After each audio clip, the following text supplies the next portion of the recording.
Morning, everybody, and welcome again to a live broadcast. Today's a little special because we are out here at BlackHawk Country Club for our 7th annual Rebel Golf outing. And we have a couple people with me today. One is our guest, John Levinsky from Remax and the John Levinsky team. Thanks for joining us. And helping me is our colleague, JB, Jonathan Bailey, for his live broadcast as well. So we're going to talk about a couple things. One, a little bit to let you know about what the golf outing is, but also about John's business as well. So to start with the golf outing, JB's going to take that over. Yeah, so like Tony already mentioned, this is our 7th annual golf scramble. It's our biggest one ever. So we have around 81 players this year. Two reasons for the golf scramble. First is it's really one of our biggest client appreciation events. Also, we're trying to raise funds for the National Science Foundation and the National Institutes of Health, trying to raise funds to lobby for future generations, research, and things like that. And we can't do that, obviously, without help of great sponsors like John and the Levinsky team. This is actually his 2nd time being our title sponsor. Sponsors are critical to this event because with just the regular golfers, we don't raise enough funds to contribute to the charities, but with John's help and some other sponsors, we're able to give to those charities and help with those research and those funds. So really want to thank you, John, for being a title sponsor through the last 2 years. Awesome. Thank you. It's always fun. Yep. Okay, and so before we get into John's business a little bit, and we've got the elements here, so we may hear some background noise. But you were going to give us some golf tips, right? You were going to show us some. What are you laughing at? I've just seen you swing the ball. I've swing the club a few times. So. Yeah, you probably don't want golf tips from me. Well, if you were, I'm going to leave that to you guys. As good of a golf, you don't want it from me either. So if you were as good as a golfer as you are a realtor, then we might want that, right? But let's just focus on the real estate, I guess. So tell us a little bit about your team and how does that comprise? How did you guys come along? How did we come along? Well, actually, my father started the team 25 years ago with Remax affiliates, and we've been with that brokerage ever since. We've got 4 agents total and an admin, so five strong. And what that does is it allows us to be able to take care of our clients better because the individual agent may not always be available for their client, whereas we're always able to take care of them on it. Regardless if there's a vacation or death in the family, we've always got somebody to back up and take care of them. Yeah, that's awesome. So aside from that, what distinguishes you? I mean, what have you seen that other agents don't do that you guys do? Communication and care. We are very, very big on making sure that we're always communicating with our clients and making sure that they know what's going on, what to expect, and if there's any hiccups along the way, that they know what's going on and how we're resolving that. And I can obviously attest to that because John is, me and Aaron, my wife's realtor, helped us get into our first home. It was great with us.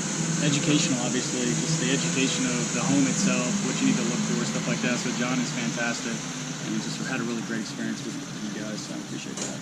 Thank you. And that's a great example because when you're buying a home, it may only be 1 or 2 times in a lifetime. Right. So you're a rookie every time, basically. I mean, I realize there's people that focus on rentals and things like that, but I think people just go into it with a lot of unknowns, right? I mean, you may learn a couple things, but there's a lot you don't know. Absolutely. I mean, whether it's your first home or your 5th home, like you said, it's still your first time every time because it's going to be 6 to 10 years at least between each house that you buy.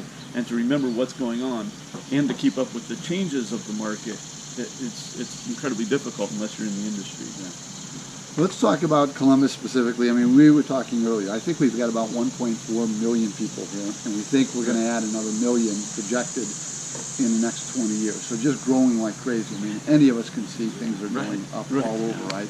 So what is it today for, let's start with a buyer. What is it like for them to go? What would you tell them? We've had a housing shortage for about 3 years now, where we've had not enough inventory to keep up with the demand. We should typically have about a 6-month supply of homes on the market, and we've been seeing it trend around 2 or 3 months tops. That means that there's multiple buyers for every single home and multiple offers in that case. Good time to be a seller. Good time to be a seller. But then you got to buy. You might have to buy something too. Yeah, so. That's right. Yeah, if you're selling and buying, it's a wash. Yeah. If you're just selling, it's kudos to you. Yeah.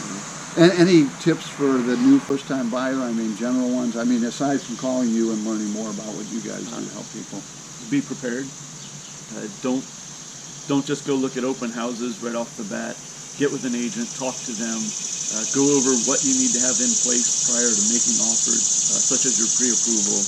Know what to expect when you're making an offer. A lot of buyers are waiving the right to request remedies. They'll do an inspection, but they won't do ask any remedies from the seller. They're going over list price and sometimes covering the appraisal. So if say the house is listed at $250 and you make an offer at $260, the buyers now are saying, we don't care if it appraises at $250, we'll bring that $10,000 difference to closing. And that's the biggest hurdle for a lot of buyers, is they don't have a lot of cash to put forth. So what we try to do is make that offer look as appealing as we can in other ways. So waiving the remedy is one of the ways, giving them the closing time and the possession that the seller's requesting.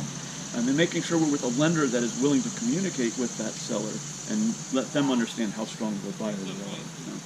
Well, what about the people that are selling something and buying, and they may not have a lot of cash, but they got a lot of equity in a home? Right. So how can they make that transition? There's two ways. Suitable housing clause would allow you to put your house on the market, get it in contract, and in that contract you put a clause that says the contract is contingent on the seller finding another home. That way they have an escape in case they can't find something. They can make a contingency plan or they can terminate that contract. Secondly, there's products called bridge loans or blanket loans, which allow you to pull the equity from your home to use toward the purchase of another home, with the lender's knowledge that that home is going to be put on the market for sale. Yeah. You make a great point. If you're just looking for houses without having talked to a realtor and mortgage broker, you're already way late. In this market, you are not going to be prepared. Right. Yeah. If you don't have a pre-approval letter and you're trying to make an offer, everybody's just going to look past it. Right. Because the seller has so many choices. Right? That's right. Yep. And they have no proof that you're an able buyer. Yeah. Where's your territory? Is Columbus expanding? So our territory, we generally think of it as north of I-70, but we work so much on referral that we end up covering a large gamut. We sell in Grove City, we sell in Groveport, we sell in Pickerington, Canal Winchester, Hilliard, Galloway. We pretty much cover the entire loop. Just because our clients are referred to us and we don't turn them down because we want to give them the same care. Right.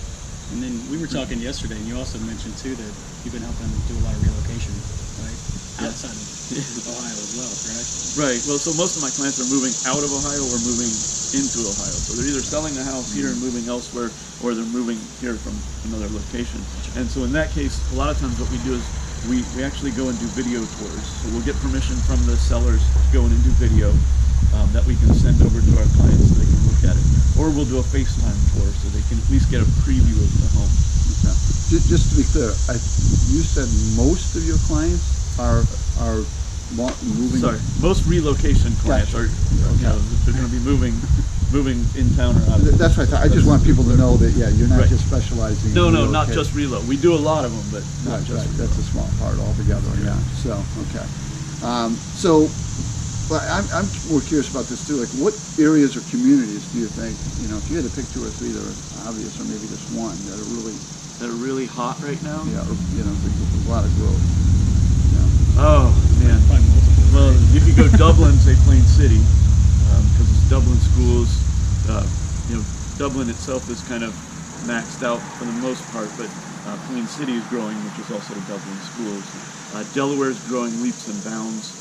Especially the Olentangy School area. If you know Lewis Center / Delaware, they kind of blend together. But even Evans Farms, all the way up to Cheshire Road, thousands and thousands of homes going in. And for those of you who really don't know, if you just think of Columbus as a circle, with John's, they special at the top half, but they do down here too. But what John's talking about is actually, if we got 270 as bypass, it's above and beyond that. We're really pushing the seams out of Columbus.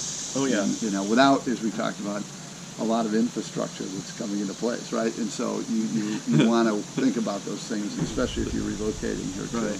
The infrastructure is a big part. That's my concern with the Lewis Center, Delaware. Is people that are commuting into town, there's really only a couple of north-south routes that are going to get them there. Okay.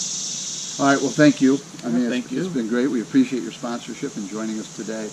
What we want people to do, we're going to have a great day here, right? As long as the rain holds off, and it's not going to come, so we're going to have a great day. We will regardless. We will be live tweeting things all day, so please stay tuned and listen to those things. Aside from John, though, we do have other great sponsors, so we'd like to thank them. JB, I know you know a couple. Yeah, so Handyman Matters, Union Savings Bank, Stolly Insurance, Aaronstein and Anderson, Health Markets, David Kerr at Green Bar Consulting, and also Harper & Company CPAs. Yeah, so thank you guys for that. Yeah, thank you all, and we'll see you all in a couple hours here. So anyway, we look forward to seeing you again next week. Thanks for your time, and we'll see you soon.